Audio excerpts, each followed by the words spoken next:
ప్రియ యేసు రాజును నే చూచిన చాలు, మహిమలోనే నాయనతో ఉంటే చాలు.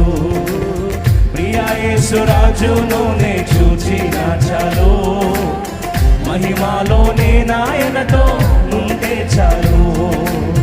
నిత్యమైన మోక్ష గృహము నందు చేరి భక్తుల గుంపులో హర్షించిన చాలు. నిత్యమైన మోక్ష గృహము నందు చేరి భక్తుల